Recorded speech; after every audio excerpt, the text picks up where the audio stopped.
வணக்கம்.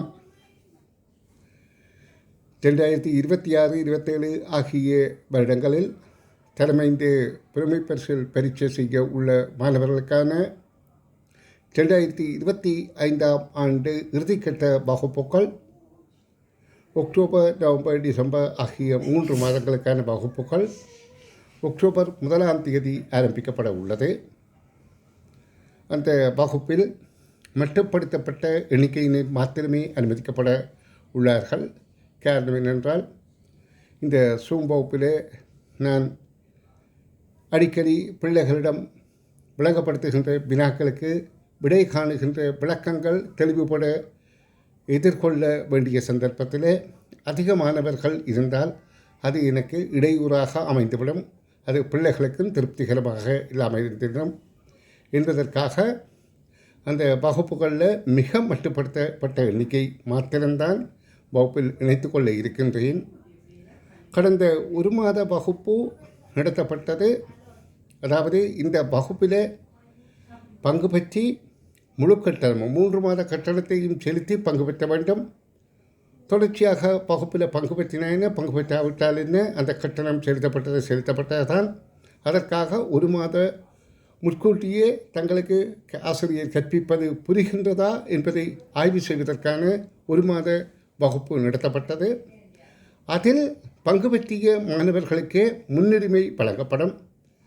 அவர்களுக்கு பின்புதான் ஏனையவர்களை எடுப்பது பற்றி நான் ஆலோசிக்கப்படும்.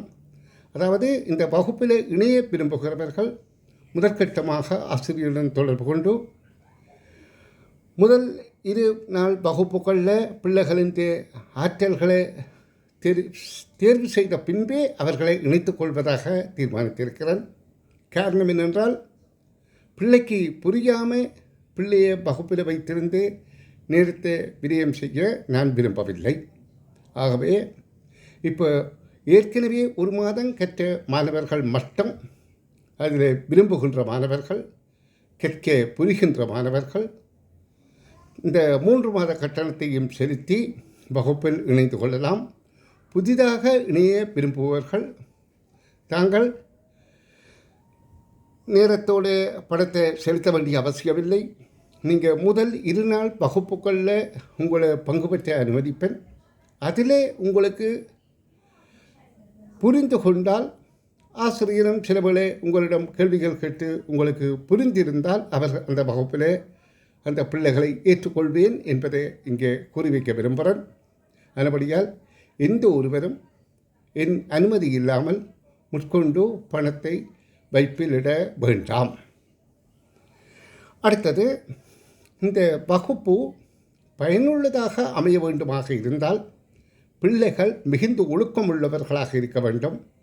வகுப்பொழுக்கம் கற்கிற நேரத்தில் அது ஒரு வகுப்பறையாக பயன்படுத்தி கொண்டு கேட்க வேண்டும். எவ்வாறு என்றால், சில பிள்ளைகளை பார்த்திருக்கிறேன், வீடு தானே என்று விட்டு வீட்டில் தேநீர் குடித்து கொண்டு சாப்பிட்டு கொண்டு படிப்பார்கள், அல்லது வீட்டில் அம்மா அப்பாவோட கதைத்து கொண்டிருப்பார்கள்.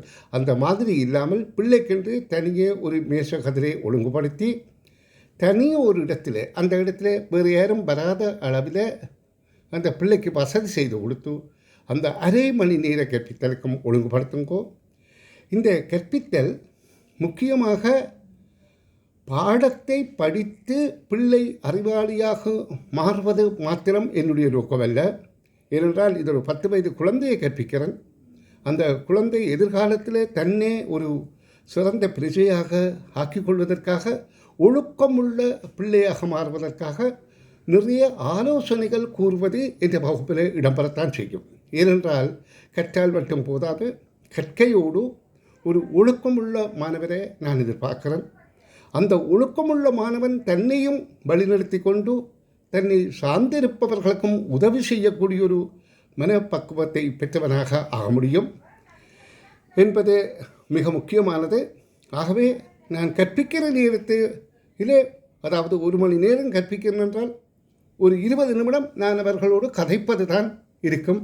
அப்போ அதை விரும்பாதவர்கள் இந்த வகுப்பில் இணைந்து கொள்ள வேண்டாம். அதோடு இந்த கற்பித்தலுக்கு என்னை எந்த பெற்றோரும் வழிநடத்த முடியாது. நான் என்னுடைய இஷ்டத்தை கற்பிப்பேன்.